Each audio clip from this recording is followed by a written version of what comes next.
This planet is as light as that piece of fluff stuck to your sweater.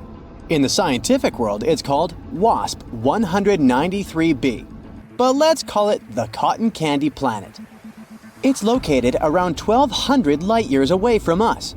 Sure thing we'll never see it with our own eyes, but scientists say the Cotton Candy Planet is pretty much Jupiter's bigger, bouncier cousin, 50% more massive.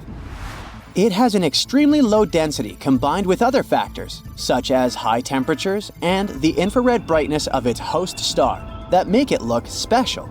May I have a close-up here, please? Thank you. See how fluffy it is? Right now, you understand that it would be impossible to stand on its surface. Anyways, it's not often that you meet something like WASP 193b at a planetary party.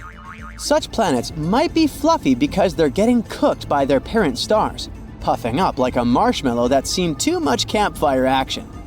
But the thing is, if you're that close to your star and mostly made of a hydrogen-helium cocktail, you're not gonna keep your puffiness for long. It's like trying to hold on to a balloon during a hurricane. Exoplanets like this fluffy guy here are pretty rare, but there's also WASP 100-07b, and it looks squishy too. This one kicks back 200 light-years from us, and it chose the constellation of Virgo as its official residence. From some perspective, you might say that this planet is a copycat of Earth. It has helium, and its atmosphere contains sulfur dioxide. There's some resemblance for sure, but WASP 100-07b has the density of a marshmallow.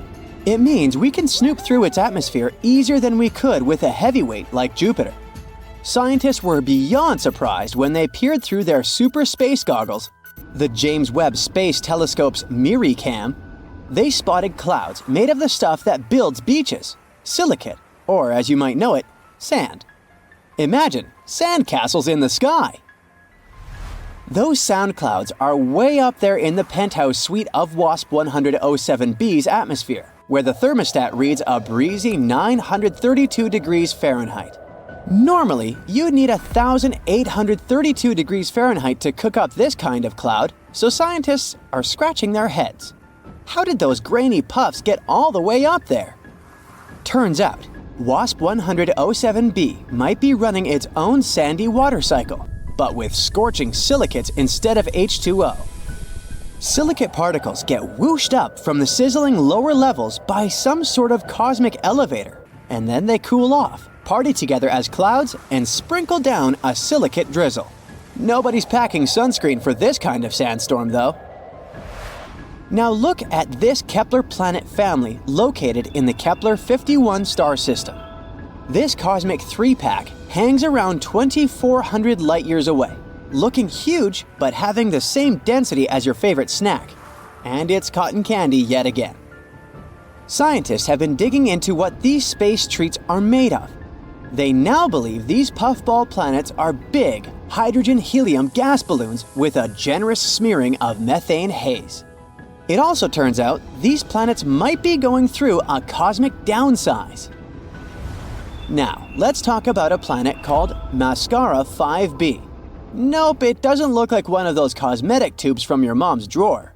Scientists say it's one of the hottest planets ever discovered. They call it an ultra-hot Jupiter, showing off its impressive size, almost twice as big as our very own Jupiter. The dayside temperature is around a scorching 4,892 degrees Fahrenheit, while the night side hits 4,172 degrees Fahrenheit. No chance for any sort of life to survive out there. Actually, it's the second hottest nightside temperature ever recorded. To put it in perspective, the temperature of molten lava sits between 1,292 degrees Fahrenheit and 2,282 degrees Fahrenheit. So, the planet is a whole lot hotter than this scorching liquid rock.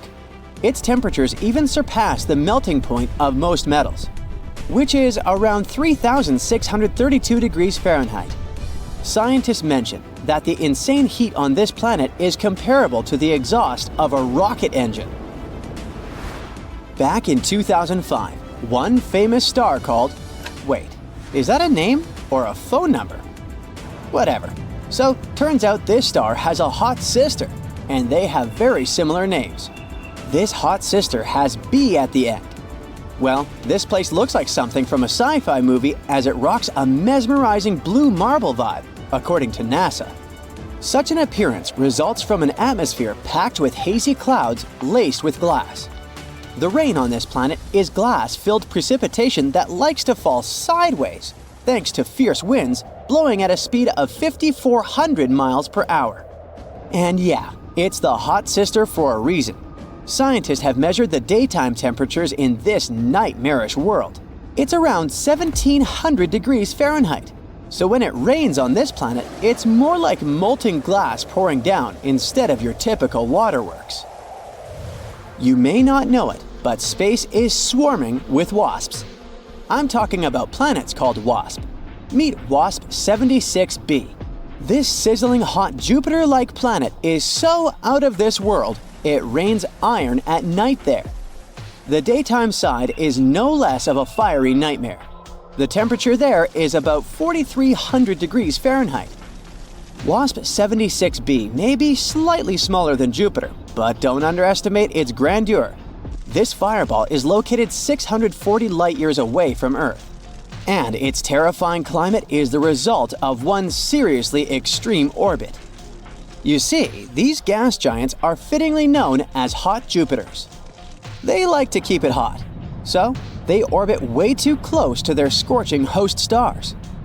In this case, WASP 76b is nearly 10 times closer to its star than Mercury is to our Sun. That's way too close for comfort, leaving this rebellious planet tidally locked to the star. So, while one side basks in eternal light, the other is trapped in perpetual darkness.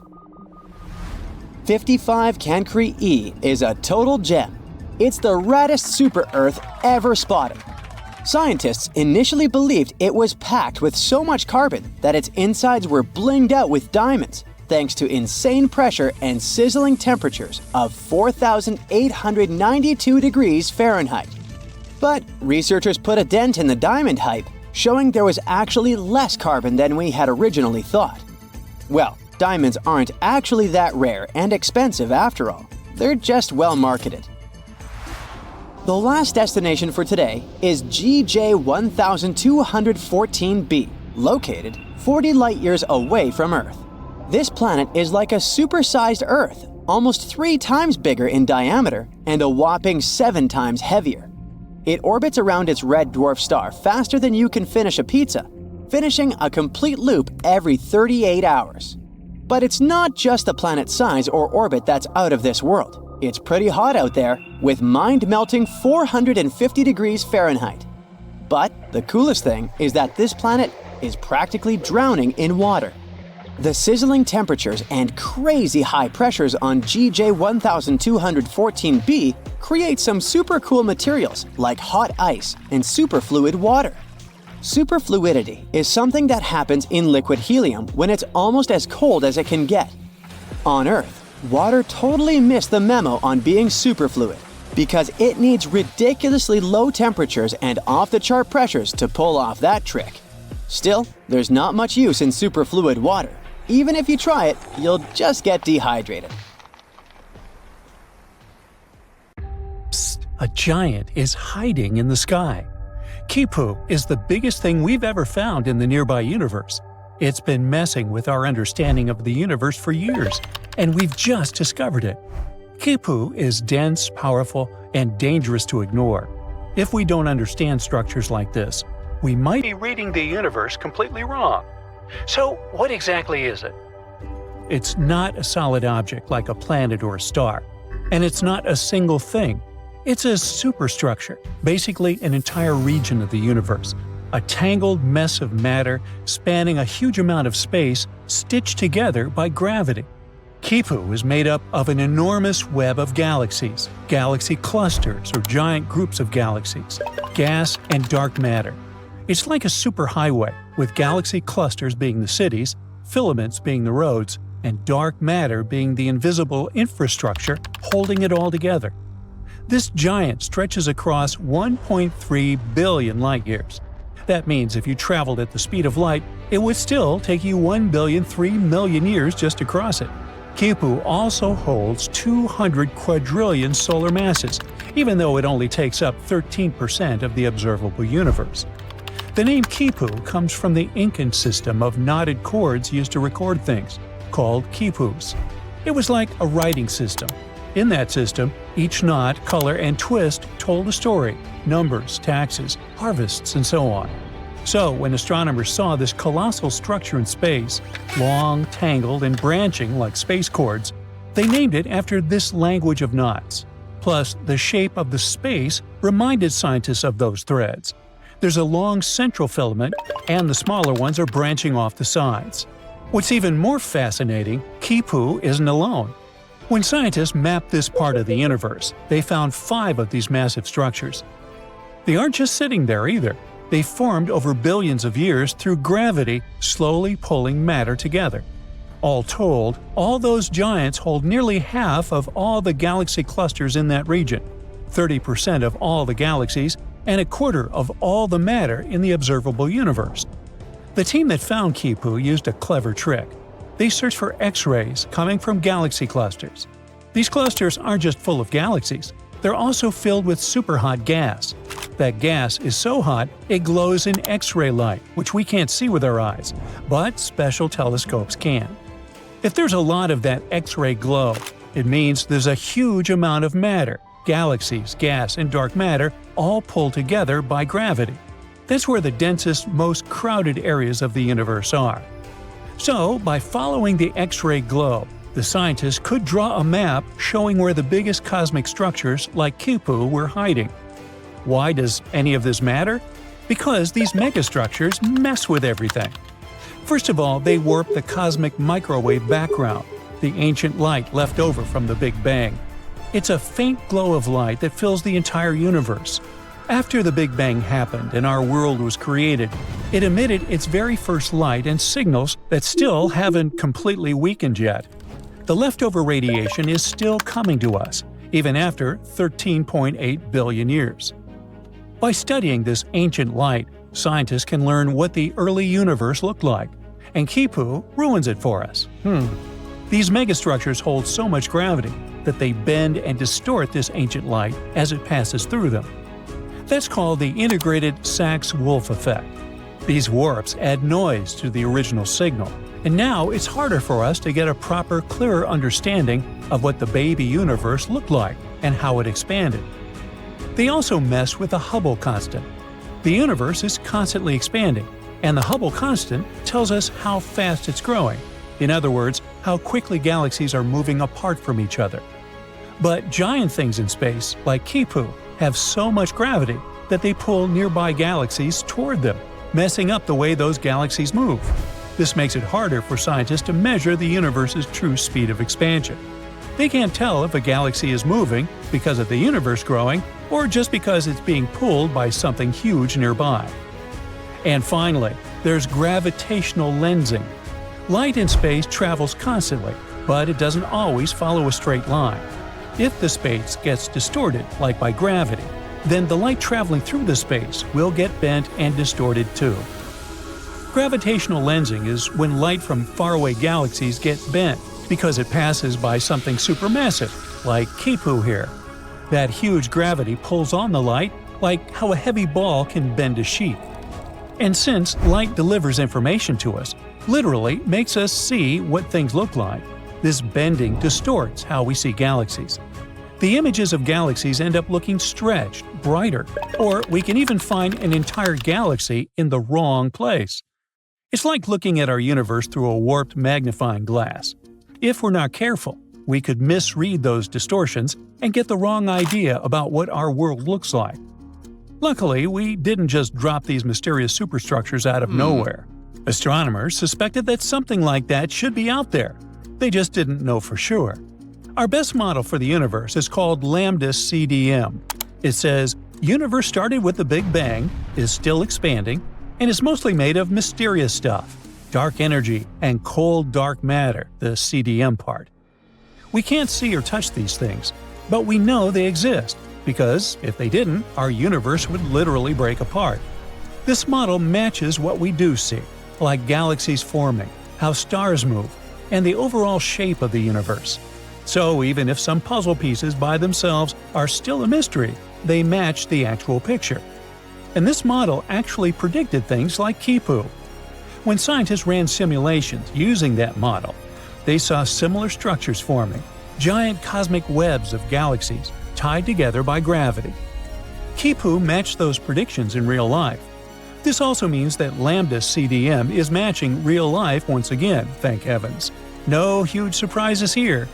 But now that we actually found it, it's the largest known structure in the observable universe. There was another giant before Kipu, the Sloan Great Wall. That one was discovered in 2003 and was believed to be one of the largest structures ever found. And it's still an absolute monster. The Sloan Great Wall stretches over 1 billion light-years across. It's called a wall, but it's not like a wall you'd find on Earth. It's also a vast cosmic web, made up of thousands of galaxies and gas connected by dark matter.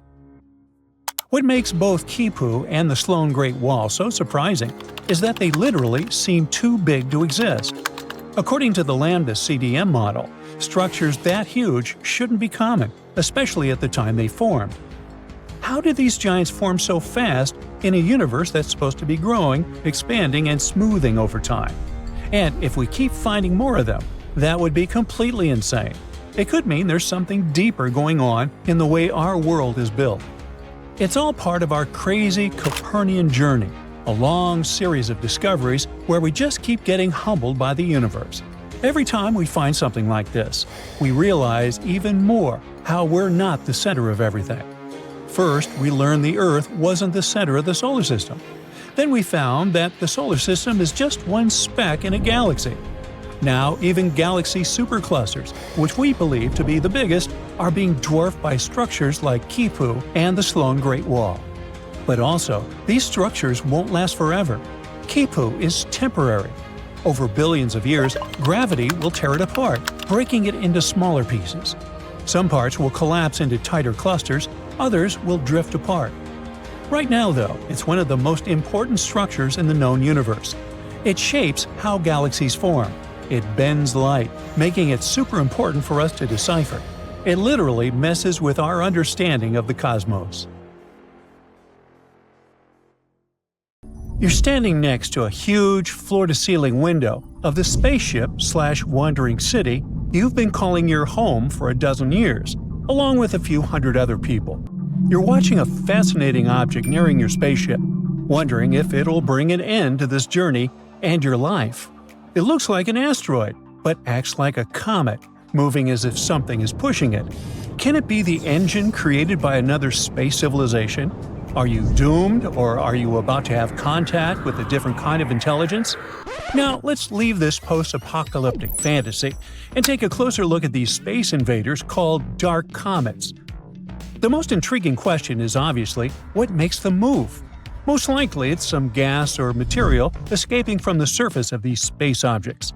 Interestingly, until recently, no one has even been sure they existed. The first dark comet was discovered just a few years ago, and since then, researchers have identified 14 of them, including 7 new ones found just recently.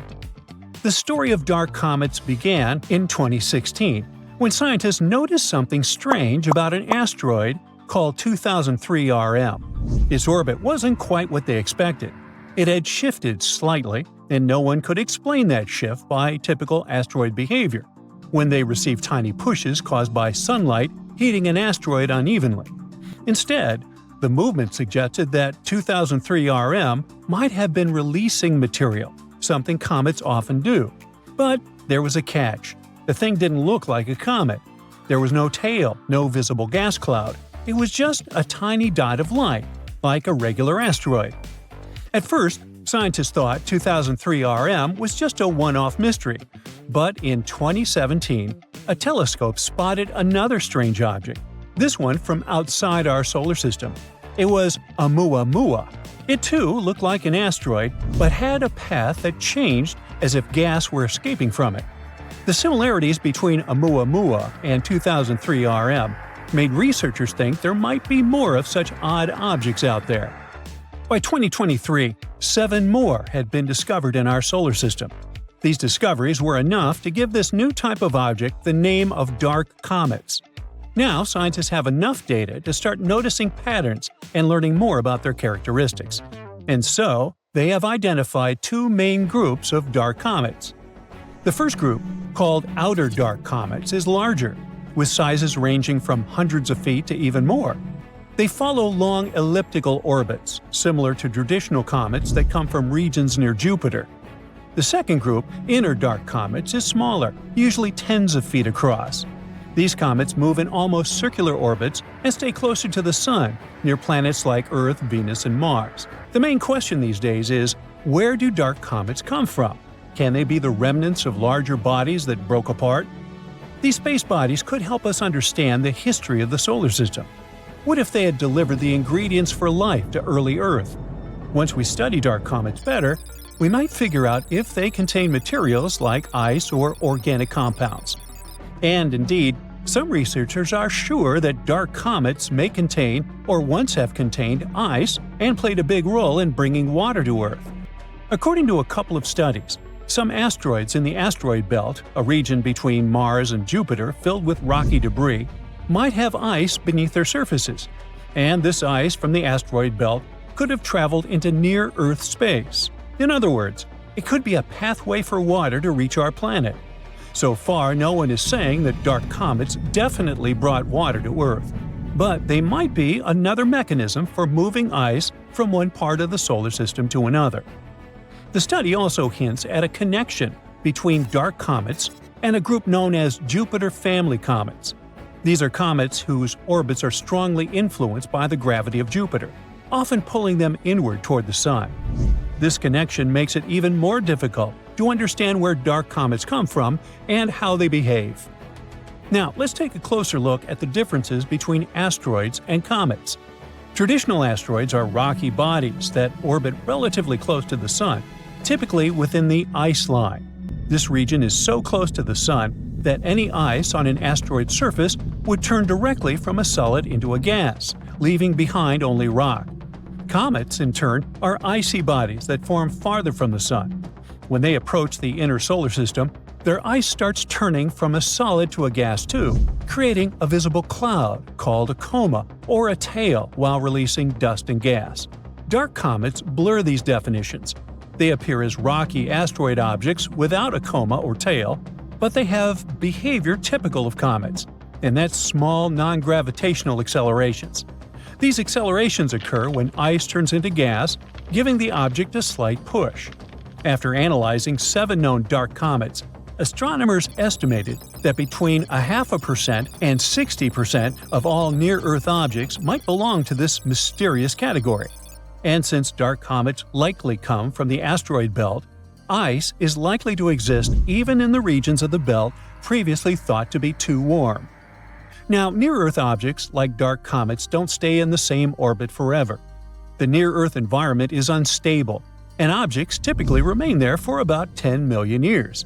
Since the solar system is over 4.5 billion years old, this means that new near-Earth objects must constantly replace those that are lost. Now, astronomers have used computer models to simulate the movement of objects under the influence of non-gravitational accelerations. They've traced the paths of these objects over a span of 100,000 years and discovered that many ended up in the same regions where we find dark comets today. Now, do you remember that space rock 2003 RM, which was the first to be called a dark comet? Well, it provided a particularly interesting clue. Its elliptical orbit brings it close to Earth, then out near Jupiter, before returning to Earth again. This trajectory matches what scientists would expect from a Jupiter family comet, an object that was likely knocked inward from its original orbit. Most of the other dark comets studied, however, seem to have come from the inner regions of the asteroid belt, closer to Mars. Dark comets are often small and spin rapidly. Astronomers often describe them as dirty ice cubes, all because these objects are a mix of rock and ice, and when they cross the ice line, their ice begins to turn into gas.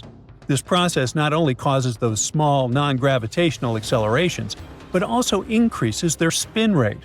And the faster these objects spin, the easier they can break apart into smaller fragments. The pieces that break off also have ice, And as they spin faster and faster, they break into even smaller pieces. This process continues until you're left with very small, fast-spinning objects. This cycle of fragmentation helps explain why dark comets are often so tiny. But it could also mean there are more of them than we currently know about.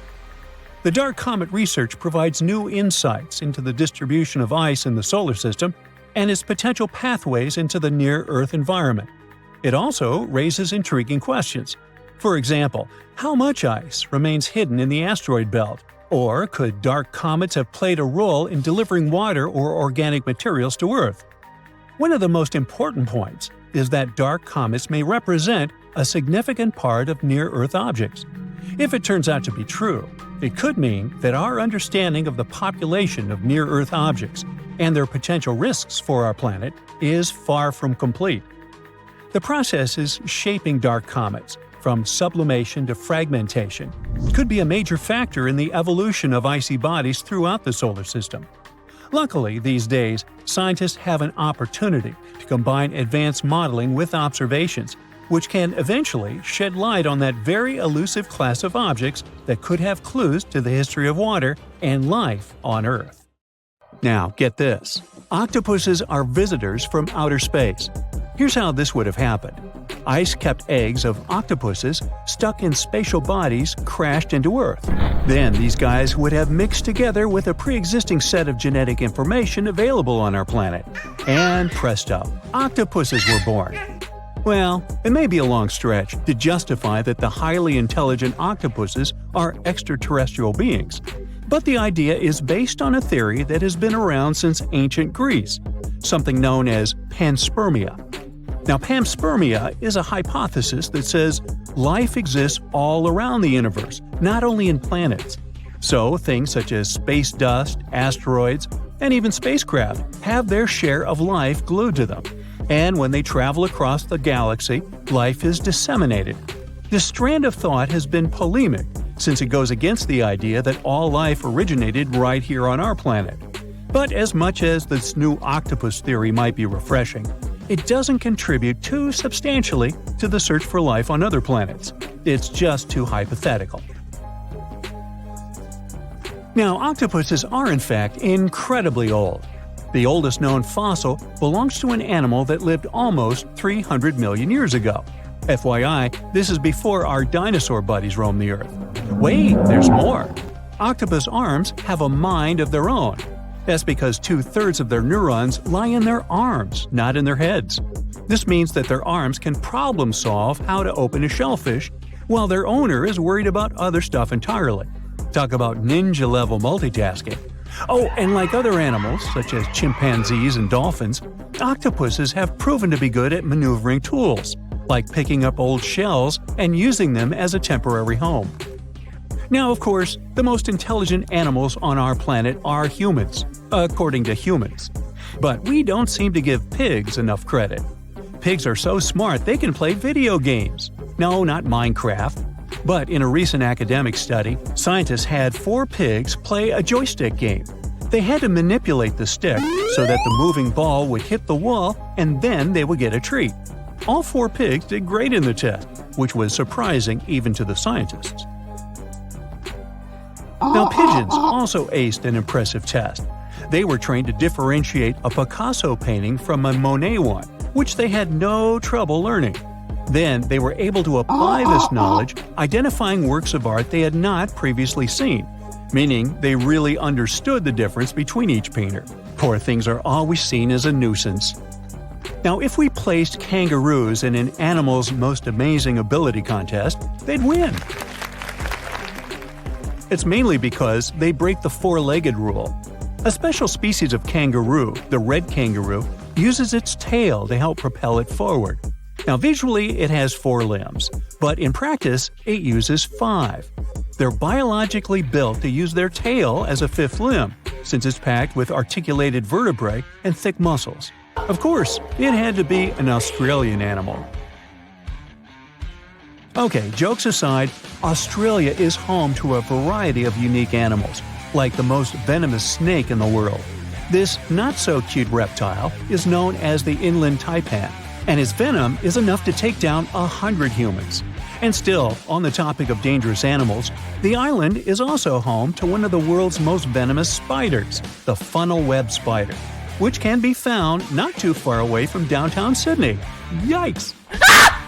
The Little Mermaid may have shown us that life is good under the sea, but she didn't mention anything about the bizarre ways of the anglerfish. Anglerfish are those special types of fish that have a huge whip nose connected to the front part of their bodies. They look like they're forever holding a lantern in front of them, except that the little lantern they carry is a type of bioluminescence, and is far from romantic, as anglerfish use it to lure smaller fish in as their meals. It was back in 1999 that scientists discovered that these little guys spend most of their lives upside down. They had never seen anything like that. Hovering above the Pacific Ocean floor at a depth of around 16,400 feet, where light almost doesn't even reach, there they were. They do this because since they live so close to the seafloor, their built-in lantern illuminates the ground in search of food. They might be weird, but they're also pretty clever. Recently, scientists have discovered a species of animal that has neither a brain nor a head and is pretty smart. Meet the brittle star. This 5-armed creature is a bundle of nerves, and it has proved itself to be super clever. In a recent experiment, scientists would dim the light while they fed brittle stars their favorite treat, yummy shrimps. After 10 months of conditioning, these babies would creep out of hiding as soon as the scientists turned off the light in the room they were in. Surely they were expecting to enjoy a delicious meal. Now, we really shouldn't judge a brain by its size, or lack of brain in this case. There's something known as the orange cat behavior, and apparently it's not just a meme. So far, scientists have been able to understand that coat color is connected to a feline's gender. And since orange is an X chromosome, orange cats are usually males, like Garfield. The so-called orange cat behavior describes ginger cats as agents of chaos. Again, pretty much like Garfield. However, there haven't been any conclusive studies on whether coat color and cat behavior are truly linked. In terms of vision, mantis shrimps probably have the most psychedelic vision out of all animals. These funny-looking creatures have a whopping 16 varieties of photoreceptors, with 5 of them reserved for the ultraviolet or UV spectrum. Ultraviolet rays are really short wavelengths, which are invisible to humans. The thing science still doesn't understand is how exactly these mantis shrimp view the world around them. Sure, they can perceive a bunch of colors, but they can't necessarily distinguish all of these colors among themselves. It can be that they just see a lot of really vivid, really blurry colors, but we haven't figured out a way to check that out. Now, to say sloths are cute is an understatement. They may be one of the friendliest animals in the jungle, but there's more. If you look closely at their fur coat, you'll notice hints of green. These greeneries are actually tiny little algae that grow alongside sloths. They help sloths to camouflage better in the jungle, but they also nurture them. The little cracks inside a sloth's fur create the perfect environment for algae reproduction, and scientists have found species of algae that don't exist anywhere else in the world. They do get by with a little help from their friends. Deep within the Sahara Desert, you'll find a little creature known as the fennec fox. This huge-eared animal adapted perfectly to survive in its hostile environment. The huge ears help them to dissipate the unbearable heat of the desert, as well as help them to hunt for underground prey. Now meet this guy. Unlike what its name might suggest, the red panda is closer to a raccoon than it is to a giant panda. You'll find a lot of these cat-sized creatures in the Himalayan region, hopping from tree to tree and bundled together trying to keep warm in the harsh weather. They're gentle and friendly like their big panda cousins, and occasionally enjoy eating some bamboo sticks. And then there are bees. Compared to humans, bees' brains are the size of pinheads, yet they are capable of astounding things. Let's say a bee is running low on energy after a long search flight. This bee desperately needs a drop of honey in order to continue flying, but smartly enough, she doesn't need to go back to the hive to recharge. She can ask a fellow beehive mate for a drop of honey directly from this other bee's stomach and continue flying. This type of decentralized system allows them to build highly effective societies, one that bees don't need to push the queues in front of the honey cells, for example. Hey, just kidding. Buckle up, fellow space enthusiasts, because we're about to uncover the celestial secrets that have been unveiled this year. From giant stars to organic molecules, this year is going great for astronomers. So let's catch up on all the excitement you might have missed in 2023. First of all, we've discovered some real astral monsters. Imagine looking up at the night sky and seeing stars that are not just big, but absolutely enormous. Scientists have been using a special telescope called the James Webb Space Telescope to explore the early days of the universe. And during their adventure, scientists stumbled upon ancient stars that are 10,000 times bigger than our sun. Yes, you heard it right, 10,000 times. These giants of the stellar world were some of the very first stars ever to form in the universe, billions of years ago. Imagine a globular cluster as a massive cosmic crew, where each group consists of a whopping 100,000 to 1 million members. These clusters are like giant family gatherings, with all the stars being born around the same time. But what makes these newly discovered monsters so special? Well, their cores, or their central parts, are way hotter than what we see in stars today. Scientists think that this intense heat might be due to a lot of hydrogen burning at really high temperatures. It's like they're having a galactic barbecue party. Something fascinating happens in these globular clusters. The smaller stars crash into the supermassive ones and gain extra energy, like a power-up. But here's the twist. Most of these clusters are now getting old, and the supermassive stars disappeared a long time ago. We can only see hints of their existence in the clusters we observe today. Scientists study them by just the mysterious traces of their grand presence. The discovery of these monster stars is incredibly important for our understanding of the universe. If scientists can gather more evidence to confirm their existence, it would be a major breakthrough. It would help us learn more about globular clusters and how supermassive stars form in general. But that was only the first fascinating discovery of 2023. Although the next one is kinda sad. You know those beautiful rings that make Saturn look so fancy? Well, guess what? They might disappear in the not-so-distant future, astronomically speaking. NASA's Cassini mission, which explored Saturn from 2004 to 2017, gathered some fascinating data about the rings.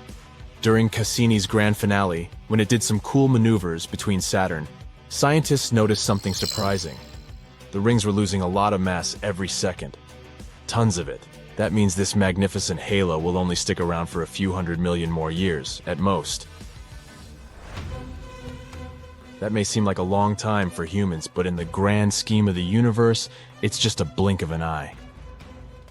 The important thing is that we've learned that huge rings like Saturn's don't last forever. They eventually fade away. Oh, well, at least you and I personally won't catch this moment. Scientists have a fun theory about what will happen when Saturn's rings disappear. They think that the other ice and gas giants in our solar system, like Uranus and Jupiter, might have once had massive rings too. But over time, those rings wore down and became more like the thin, wispy bands of asteroids like what Uranus has now. Saturn's rings are mostly made of ice, but they also have a sprinkling of rocky dust. This dust comes from asteroids and teeny tiny meteoroids crashing into the celestial objects and breaking apart. It's like a snowstorm of icy particles and space debris. The research also revealed that Saturn's rings appeared long after the planet itself formed. They were still forming when dinosaurs roamed the Earth. So, in terms of astronomical age, they're actually quite young, only a few 100 million years old. This discovery has got scientists all excited because it means something dramatic happened in Saturn's past to create this stunning icy disk. But this is a mystery waiting to be solved. Scientists want to figure out what exactly caused the rings to form and why they have such a breathtaking structure. Let's hope they'll figure it out. But moving on to something more optimistic, we have another exciting space news. Recently, scientists have been studying one of the most distant galaxies in the universe, and they found something amazing: organic molecules. The galaxy in question has a long name, SPT 041847. It's over 12 billion light-years away from our little blue planet. Can you even imagine that distance? It's the farthest galaxy ever known, where complex organic molecules have been found. That's why looking at this galaxy is like looking at something from when the universe was just a baby. We have no idea what this galaxy looks like now. The light that has reached us is what it looked like when the universe was only 1.5 billion years old. Imagine being able to see things from so far in the past. So what they found is something with a very complicated name: a polycyclic aromatic hydrocarbon molecule, or simply PAH molecule. You might be wondering, what in the world is that? Well, guess what? You can actually find these molecules right here on our planet. They can be in things like the smoke from car engines or even forest fires. PAH molecules are made up of chains of carbon atoms. And here's the super cool part: they're considered the basic building blocks for life. Imagine that, life's building blocks, those tiny carbon chains, being discovered in a galaxy that's so far away. That's like finding a needle in a haystack. They also found out that gas floating around in that galaxy is filled with heavy elements. That's a big deal because it suggests that many stars have come and gone there, creating all these amazing elements. This means that this galaxy can be potentially rich in many other elements too. This discovery opens up a world of possibilities and raises so many exciting questions. How did these molecules form in a galaxy so distant? And since we're looking into the past, what could have happened to these organic molecules during this time? Could they have evolved into life? We're only scratching the surface of the incredible things waiting to be uncovered.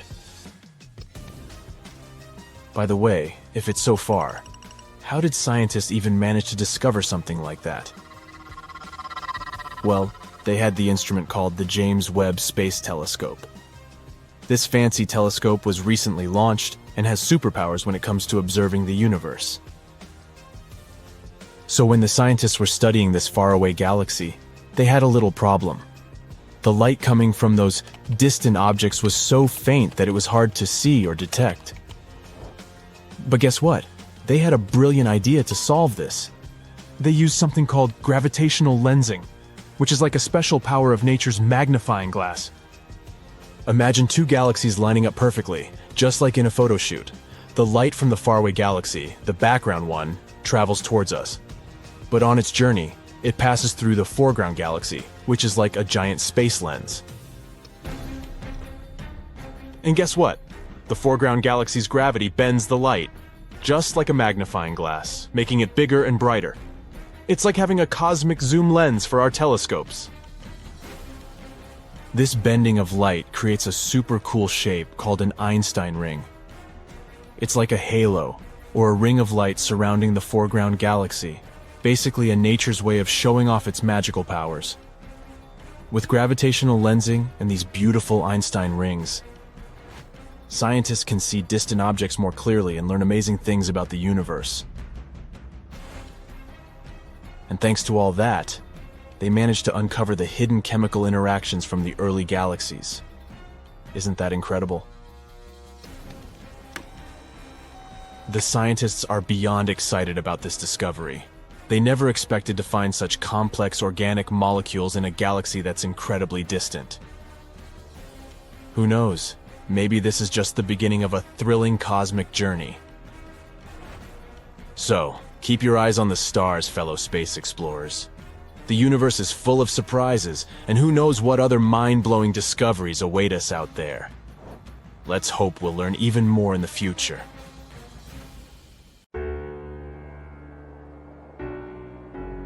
Houston, we've got good news.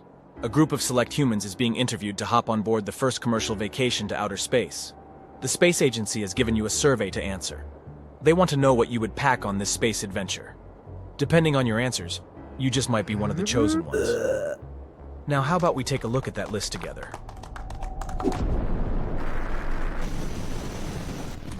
Pencils. I guess I never would have thought of that, but it makes sense.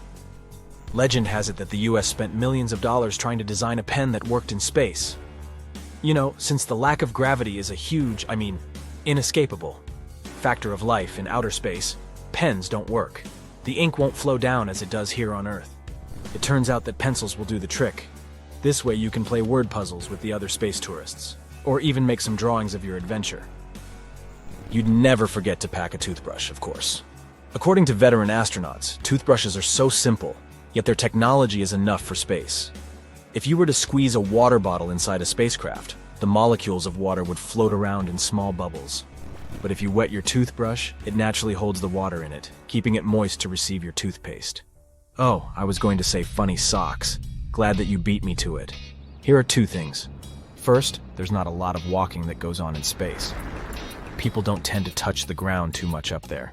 And second, space isn't the best place to showcase your fashion style. Yeah! Astronauts tend to use special clothes while they're out there. And it will be no different for you as a space vacationer. So socks will keep your feet warm and fuzzy, but they'll also speak for your fashion interest.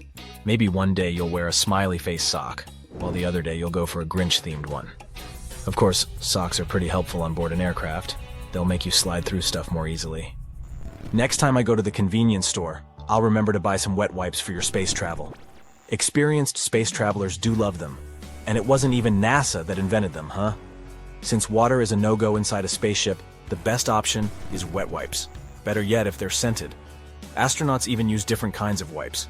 They buy the disinfecting ones and the ones to use on their bodies. Just make sure you know how to tell the difference between them when you're up there. There's a popular myth that says that NASA invented Velcro. But the truth is, we tend to think that everything that's used in space was invented by NASA for a very intelligent and specific purpose. It wasn't, though. Velcro was invented for mundane reasons back in the 1950s by a Swiss company. They were adopted by space travelers because they work as anti-gravity props. They don't erase gravity, of course. But you can glue Velcros into daily stuff and then hang them on the Velcro attached to the spaceship's walls. It's a very smart system, but best to take your own pair, right? If you're spending a long time in outer space, photographs from back home might come in handy. Choose them well, though. Since the spacecraft isn't all that big, the rest of the people on board will know which pictures you decided to bring along. Best to keep that Harry Styles poster back in your earthly bedroom, right? Just bring real pictures of people that you know and love. Did I hear pizza? A huge part of traveling and exploring new places is being able to taste different flavors of food. In outer space, that's a bit more complicated. But hey, at least you can take some pizza with you. Well, actually, you'd have to have it delivered to you in a cargo ship. This way, ingredients would come fresh and ready to eat. It wouldn't be the first time that people in space tried eating Earthling junk food. Some astronauts have even eaten crepes and hot dogs. Perhaps the best part of this pizza party would be that your food could float. Now, isn't this a super nice way to enjoy some Earth delicacies? As much as I understand your desire to pack a toilet with you on this space trip, that's virtually impossible. I mean, I understand you. Some people are attached to the toilets in their homes, and a space toilet is far from the ideal experience. But NASA has been improving their toilet system, and it's the best it's been over the years. So that will have to do. Here's something I would take as well. A laptop. But what good would it do in outer space, you might ask? Apparently, there is internet all over the International Space Station. So even if you're not spending most of your trip docked at the ISS, you could enjoy some Netflix on the days you spend over there. There is internet all over the ISS, apparently. Crazy, huh? And speaking of leisure, I love that you would take a yo-yo. I'm not sure how efficient it would be in space, since there's no gravity to bounce it back and forth, but it would be nice to see how a yo-yo reacts in a gravity-free environment. Oh, I love jigsaw puzzles. This would definitely be on my list as well. Imagine trying to build a jigsaw puzzle that keeps floating in the air. Maybe you'll have to create a system to avoid the separate pieces floating aimlessly through the spacecraft. But imagine once you finish that turtle puzzle, it will look like it's swimming around the craft.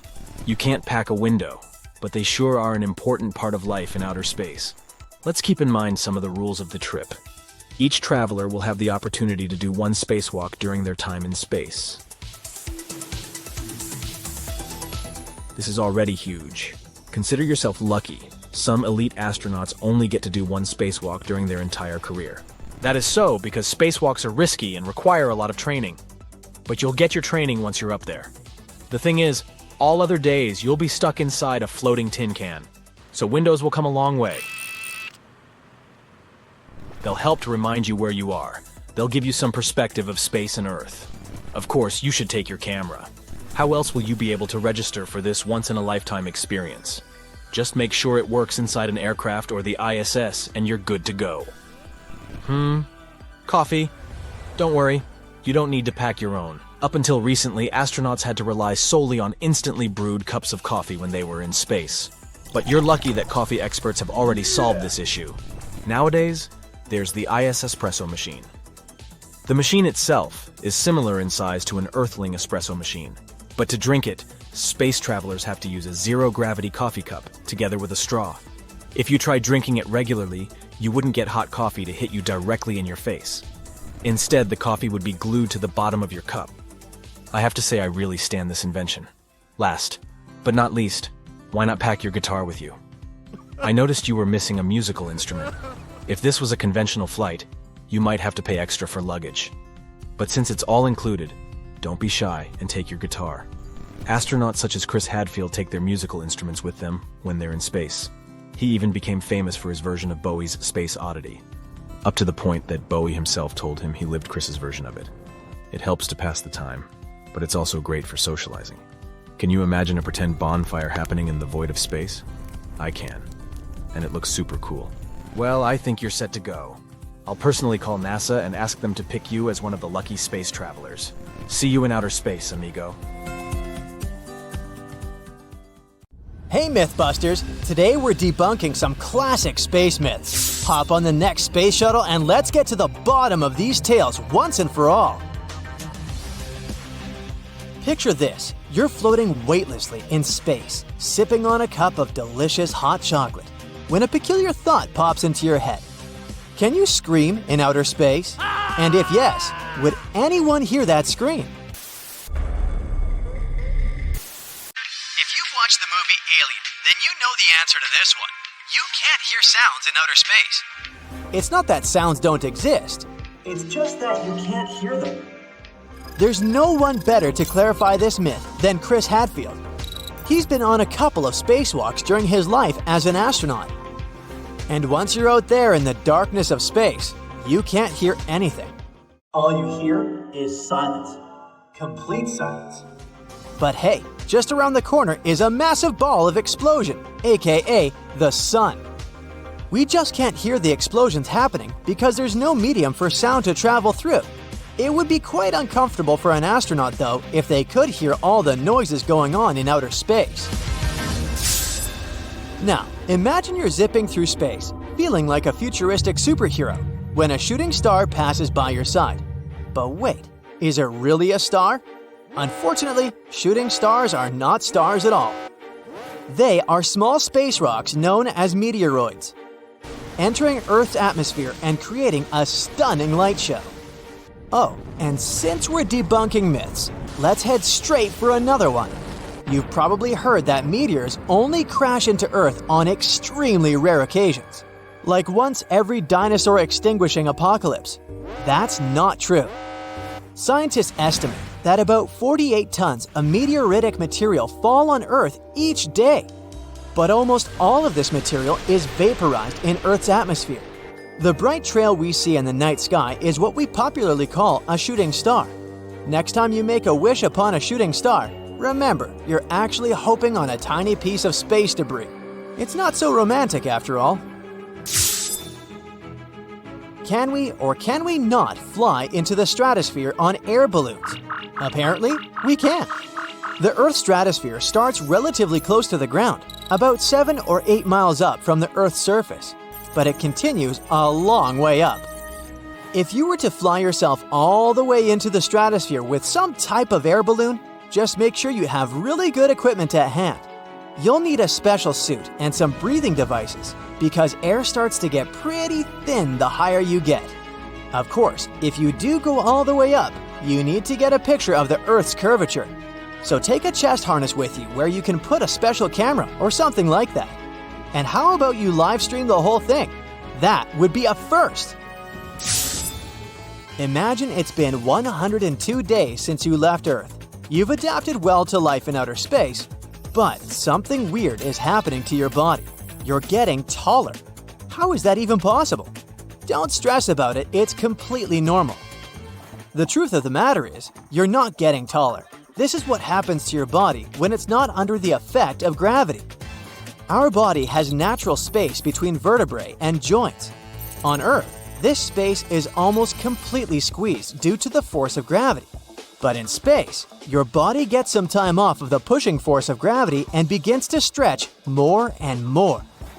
So yes, astronauts can grow up to 3% taller when they're on long missions. And here's a curiosity. NASA has that all covered when they're tailor-making spacesuits, of course. This way, astronauts will always have extra space in their suits. Once astronauts are back on Earth, the anti-gravity effect will wear off. So maybe they'll spend a few days wearing capri pants before it fits perfectly on their bodies again. Never have I ever pictured an airplane door bursting open mid-flight and a bunch of passengers being sucked into the atmosphere like flying feathers. Well, I'm betting most of you have had similar thoughts when getting inside a plane. Now imagine if this were to happen in outer space. Common knowledge says that if an astronaut is sucked out of an airlock, this person would be burnt to a crisp. Brace yourselves, because this is not only true, but the reality of it is way worse.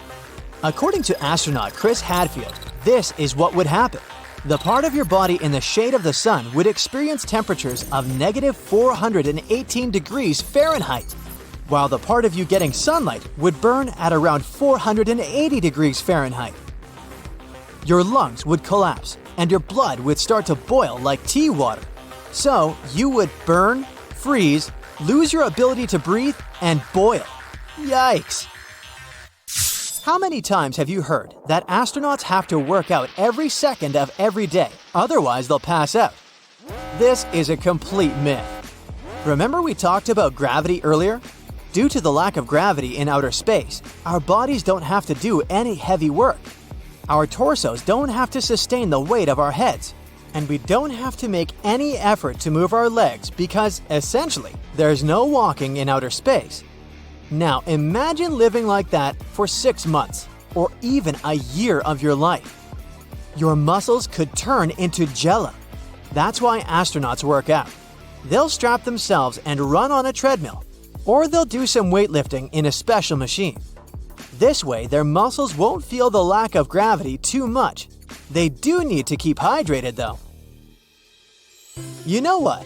If I was an astronaut, I'd ask NASA if I could take my super soft water flask up into space with me. You've probably heard that space smells like burnt steak or barbecue sauce.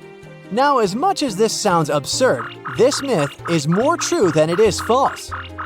Astronauts obviously can't smell space when they're in it because they can't take off their helmets. They usually smell it once a space vehicle docks and they open up a hatch. Apparently, what causes this smell is the presence of hydrocarbons that float around in space. Who would have thought, huh? Hey smart people, let me ask you a question. Do you really think that if astronauts fly at the speed of light, they won't age a single second? I knew you'd say no. Let's get a few things straight. First of all, we haven't figured out how to operate vehicles at the speed of light. This would require an immense amount of energy, and we don't have the technology to do that. Second, even if we managed to send a human inside a spacecraft that traveled at the speed of light, this person would still age. They would age differently than the people who remained on Earth, that's a fact, but they would still age. Do you lot really think there's such a thing as immortality? Nah. If you've seen the first Avatar, then you certainly remember that humans only managed to get to Pandora because they traveled in cryosleep.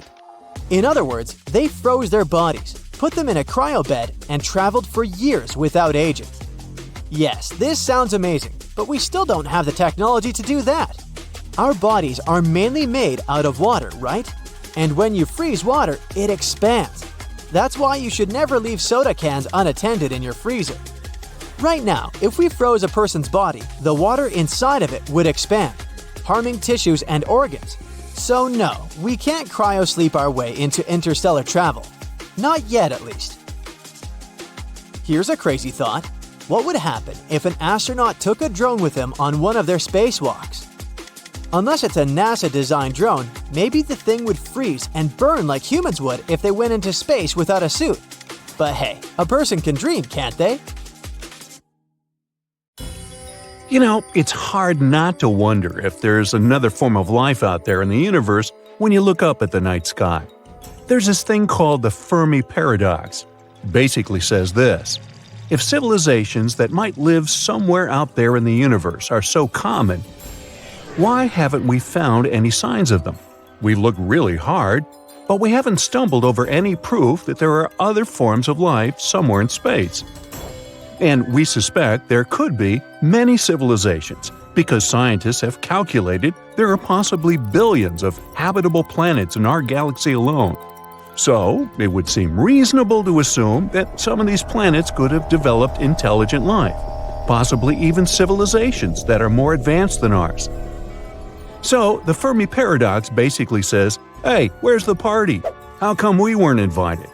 And one of the potential answers to why we haven't found any other form of life in the universe is something called the Great Filter Theory. This theory appeared in the 1990s, and it says there's a big obstacle or challenge that prevents life from being widespread in the universe. It's called the Great Filter because it suggests that there is a filter that most, if not all, civilizations must pass through in order to become really cool and advanced, like the ones from science fiction movies. But so far, there are no signs of other civilizations like that, or even some real evidence of any form of life. Maybe it's really hard to evolve into a complex life form, or maybe it's really hard to develop the technology to travel through space.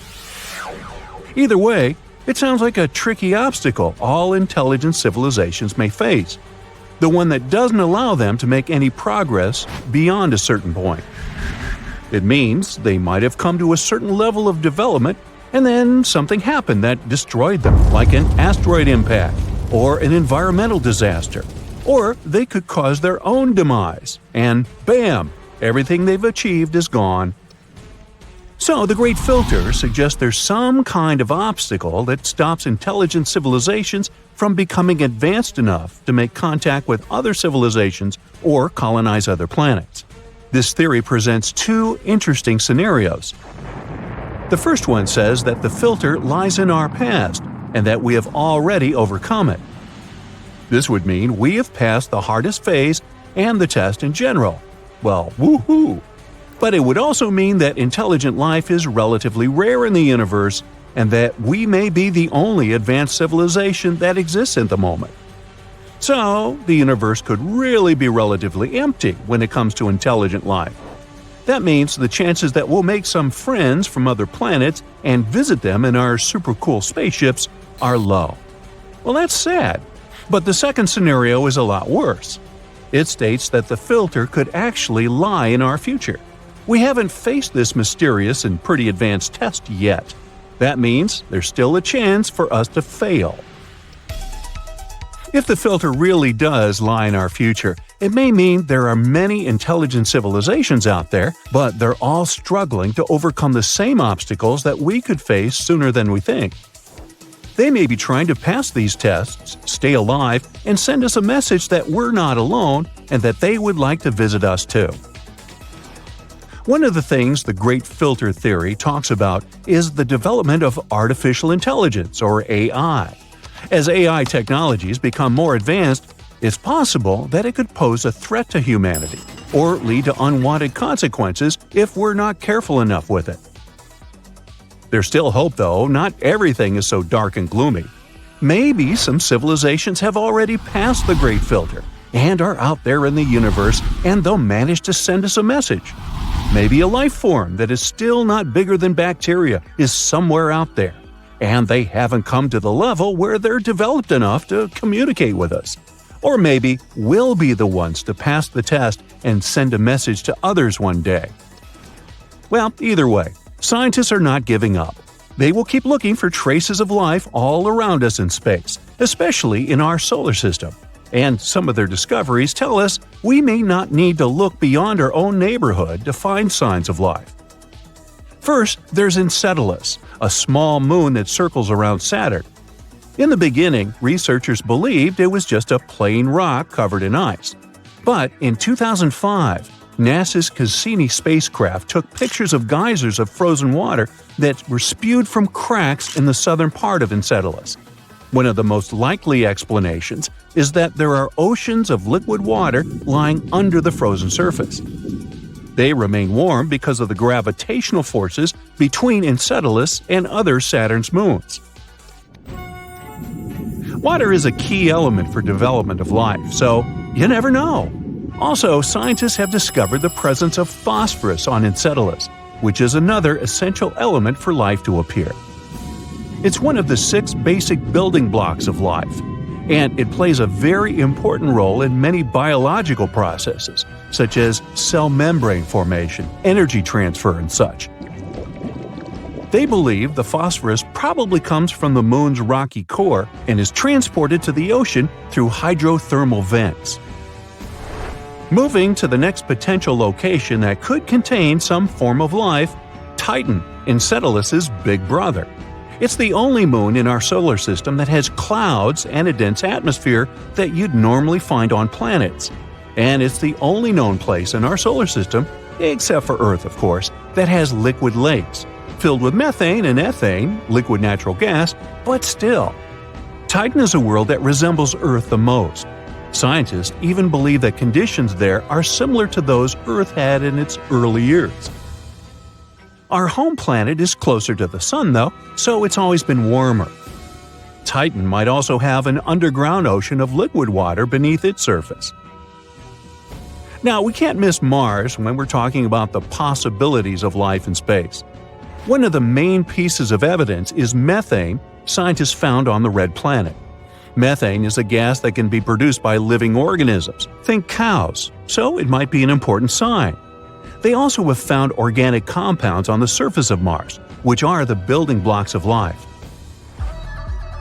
Another promising discovery on Mars is liquid water. There could be a lake located under a polar ice cap, and scientists believe it could even contain microbial life. Europa is one of the moons that orbits Jupiter. It potentially has plenty of water, too. There could be a salty ocean under its nearly 10 miles thick crust with more water than all of Earth's oceans contained together. There's likely a rocky seafloor at the bottom of this mysterious ocean. The interaction between the rocks and the ocean could create chemical nutrients that organisms, if there are any, need to survive. Europa's secret ocean probably has hydrothermal vents, too. Those are basically areas where hot water and minerals are released from the seafloor.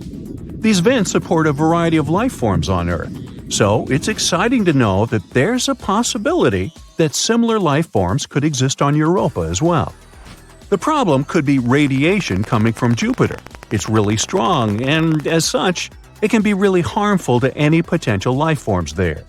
Any life on Europa would need to have some sort of shield so it could survive such intense radiation. Let's also check the second biggest Jupiter's moon, Callisto. It has many craters, but it's still one of the most geological inactive bodies in the solar system, with no active volcanoes or tectonic activity. That's why its surface is mostly the same as it was at the time the moon formed, which is why it gives us a unique window into the early history of the solar system. And, you guessed it right, Callisto also has a subsurface ocean that could potentially hold life. Fun to think about, eh? Dust storms on Mars can really go crazy. They hurtle through the red planet's southern hemisphere, especially during the summer. These storms can grow and encompass large areas of the planet, as happened in January 2022. Then, a dust storm covered almost twice the area of the United States. Could it be something like this that caused one of the robots we sent to Mars to go missing? The atmosphere and climate are harsh on Mars. It's mostly a desert with strong winds and average temperatures of minus 81 degrees Fahrenheit. It drops down to minus 220 at the poles during the winter. A lander needs to be specifically equipped and very sturdy to withstand such conditions. But researchers thought the Beagle 2 could handle the difficult trip to the Red Planet. June 3, 2003. A team of researchers got one of their pioneering robots they were about to send to space ready. It was a small and compact lander called the Beagle 2. Its mission was to touch down on Mars and search for what the world has been actively looking for decades now: life on the Red Planet. Now, the touchdown was due on December 25th, but the signal never came. The team tried to contact the spaceship, but at one point, they had to accept they wouldn't be able to reach it. Some thought the landing was too difficult and complex after all, so the lander crashed. But they couldn't find any technical errors. Others had a theory that the lander may have become entangled in its own parachute and fell down to the surface of Mars. Either way, the Beagle 2 was considered missing, until 2015, when NASA took pictures of what could be the remains of the lost lander. They weren't just smashed debris, the components actually looked to be intact. The lander's remains were lying with its solar panels partially deployed around 3 miles away from the site where it was supposed to land.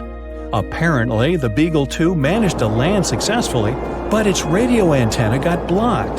That's why researchers couldn't control it from Earth or communicate with it. But no one knows exactly why it happened.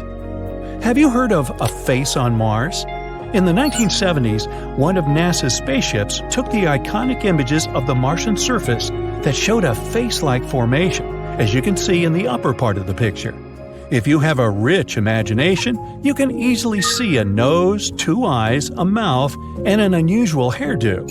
Some even thought it was a monument built on the Red Planet by another civilization. How about some other unusual things people have found on Mars, like Happy Face Crater? You can easily see why it has this nickname. Or rocks in different shapes, a pancake, brachiosaurus, or a fish. Mars also has a waffle-shaped island on its surface. It's a 1.2-mile wide feature you can see in the area of lava flows. It might be the result of lava pushing this formation from below. It seems astronomers have also got some images of blue dunes. It's a sea of stunning dark dunes that strong winds sculpted into long lines. They surround the planet's northern polar cap and cover a region as large as Texas. The Red Planet is usually known for its brown sandy dunes, so these ones certainly came as a surprise. In reality, though, they're not really blue. If you could visit Mars right now just to take a look, you'd see that these dunes appear brown and orange like the rest. And the picture is a false color image. Scientists often use false colors to highlight differences in something. For example, here it's the difference in depth. Also, the biggest valley on Mars is so large it could eat our Grand Canyon for breakfast. It's a fascinating system of canyons 2,500 miles long called Valles Marineris, and it's over 10 times as long as the Grand Canyon. Now, if you could stretch this Martian canyon, it would go from coast to coast of the entire United States. Since Mars doesn't have any active plate tectonics, no one knows for sure how this canyon formed. One theory says a chain of volcanoes located on the other side of Mars, the one that includes Olympus Mons, bent the crust from the opposite side of the planet. This powerful force caused cracks in the Martian crust, as well as activated enormous amounts of water lying under the surface. This water then emerged and carved the rock away. The force activated glaciers too, and they possibly created new pathways in this gigantic canyon system. Volcanoes on the Martian surface could have erupted about 50,000 years ago, although the most powerful eruptions happened 2 to 3 billion years ago. But the planet doesn't have active volcanoes today. Most of the heat stored in its interior during the planet's formation has been lost. So now, Mars's outer crust is way too thick for the molten rock to reach the surface. But a long time ago, eruptions formed giant volcanoes, and these volcanoes most likely had an important role in melting ice deposits, which released floods of water onto the Martian surface. Now, Mars has a thin atmosphere with a volume of gas, mostly carbon dioxide, less than 1% of Earth's. But 4 billion years ago, it was way warmer and wetter than now. Its atmosphere must have been thicker back then, too. That's why it could create a powerful greenhouse effect and trap sunlight. Mars also has a powerful magnetic field. Similar to Earth's, it formed because of the currents of molten metals in the planet's core. But unlike our home planet, Mars lost its magnetic field after its core had cooled down. And without it, the planet didn't have any protection from the solar wind, which is a stream of charged particles flowing from the sun. The solar wind pulled away most of Mars's atmosphere in just a couple of 100 million years, give or take. This is what makes those powerful Martian dust storms even more intense. Mars has a fascinating history. Judging by the planet's glaciers, Mars has probably gone through multiple ice ages, just like Earth. A team of researchers got images of about 60,000 Martian rocks.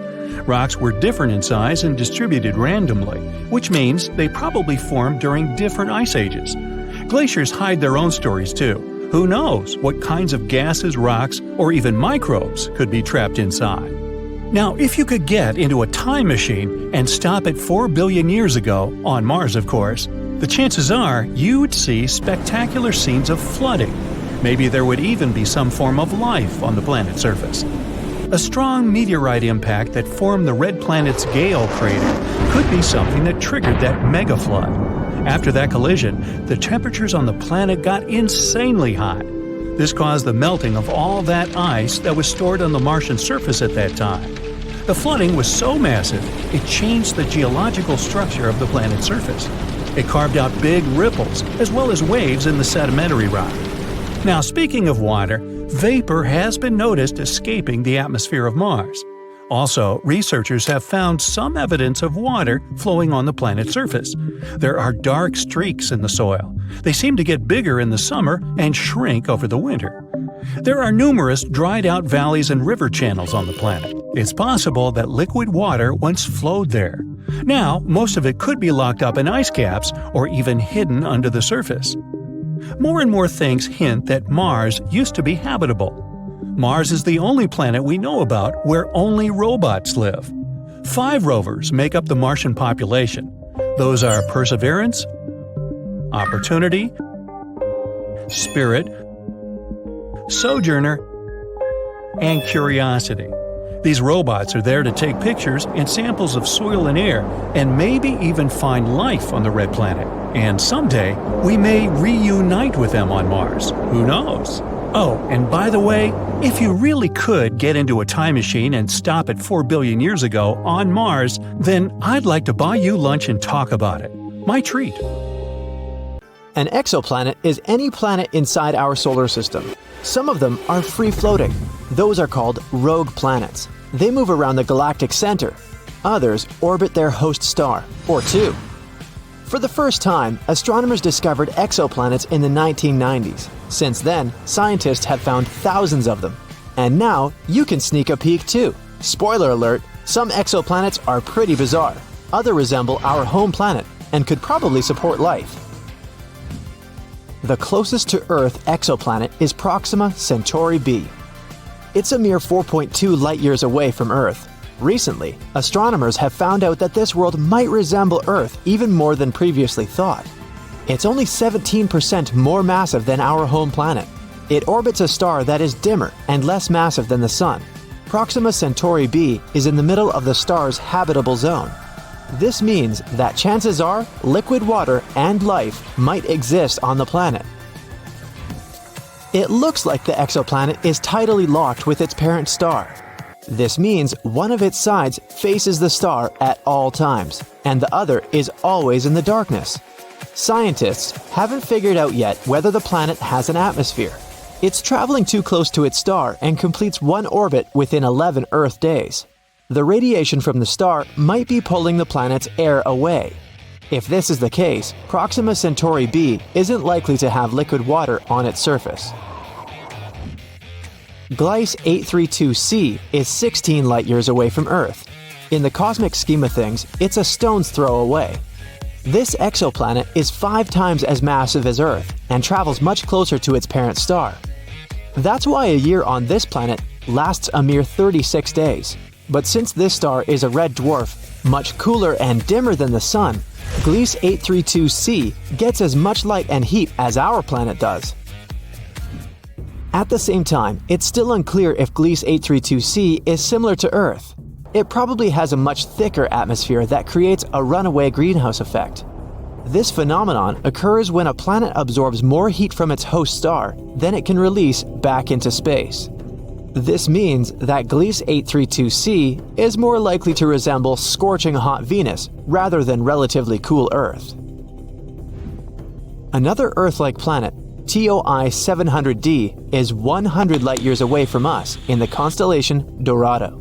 It orbits a small and rather cool dwarf star that is about 40% of the mass and size of the Sun. Its surface temperature is half as high as that of our star. The outermost planet, which is the very TOI 700d, is almost the size of Earth. It also sits in the habitable zone of its parent star. No flares from TOI 700 reach the planet. This increases the chances of the exoplanet being habitable. This means it can potentially develop and maintain life. Scientists don't know for sure the exact conditions on the surface of the planet, but one of the computer simulations they've created shows a planet covered with an ocean. It has a very dense atmosphere dominated by carbon dioxide. Astronomers think a similar atmosphere surrounded Mars when it was a young planet. But another 3D model shows TOI 700d as an all-land, cloudless world. That's what our Earth would probably look like if it wasn't covered with oceans.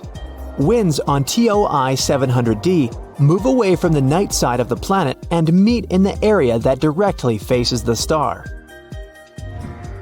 There is an exoplanet that stands out among the rest because of its awesome magenta color. You can find this world in the Virgo constellation. The planet is called Gliese 504b. The distance between this planet and its parent star is 9 times the distance between the Sun and Jupiter. The planet formed relatively recently and is still glowing with heat. That's why its surface looks pinkish. Just 20 light-years away from the Sun, which isn't such a great distance when we talk about space, a bizarre rogue planet is roaming our home Milky Way galaxy. But even though this planet doesn't orbit any star, it still has an incredibly powerful magnetic field. It's 4 million times stronger than Earth's magnetic field. The exoplanet also produces amazing auroras. When it was discovered in 2016, astronomers were almost sure they had detected a brown dwarf, which is an object too large to be a planet and too small to be a star. But later, scientists received proof that the space object wasn't big enough to be a brown dwarf. The planet sure is a mammoth among its peers. It's 1.2 times as wide as the largest planet of the solar system, Jupiter, and more than 12 times as heavy. Astronomers think the exceptional strong magnetic field helps the planet produce the auroras. But the most curious thing is that they're generated in a different way than auroras on Earth. It might be because the exoplanet's moon helps the planet create these light shows. If you traveled 20,000 light-years away from Earth, you'd come close to a red dwarf in the Sagittarius constellation. Such stars are very cool and small. Quite far away from this cold star, there's a planet.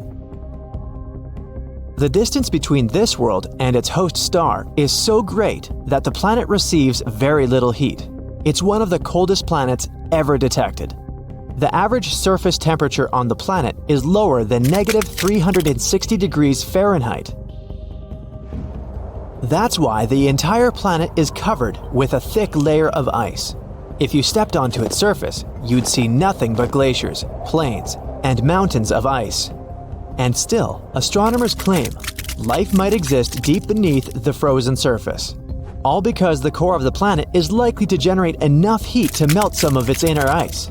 In this case, there would be an enormous subsurface ocean, maybe even swarming with bizarre life forms on the planet. One of the oldest exoplanets we know about is PCR B162026b. It's about 12.7 billion years old. It's almost 3 times as old as Earth, which appeared 4.5 billion years ago. This also means that the Genesis planet formed only about 1 billion years after the Big Bang. The planet is so old that its 2 parent stars have had enough time to evolve into a white dwarf and a pulsar, making almost 100 revolutions per second. Sunrises on this planet must look awesome. I bet the next exoplanet isn't like any other you might have seen before. It's often called Super Saturn or Saturn on steroids. That's because J1407b has a colossal system of rings. They're 640 times as large as those of Saturn. The bizarre world is 434 light-years away from Earth. It's the only planet we know about that has rings similar to Saturn's. If you moved J1407b to our solar system and replaced Saturn with it, its rings would look many times larger than a full moon. Astronomers have noticed a gap halfway through the planet's rings. The chances are high that an exomoon the size of Mars orbits the planet somewhere within this gap. If you lived on this moon, you'd have an awesome view every time you looked up into the sky. This exoplanet, called WASP-12b, munches on the light coming from its star. It's one of the darkest worlds people know about. All because its day side consumes light rather than reflects it back into space. The planet is giant, twice the size of Jupiter, and it traps more than 94% of the light that reaches its atmosphere. This is likely to be the main reason for the insane temperatures on the surface of the planet. They can rise up to 4,600 degrees Fahrenheit. It's almost half as hot as the surface of the Sun. WASP-12b travels so close to its host star that it needs just one day to complete one orbit. Its night side isn't as hot as the day side, a mere 2,200 degrees Fahrenheit. Because of this difference in temperature, water vapor and clouds gather above the surface of the planet. From time to time, swirls of material from the planet's superheated atmosphere spill onto its star. About 4,000 light-years away from Earth, there's an exoplanet that might be one enormous diamond.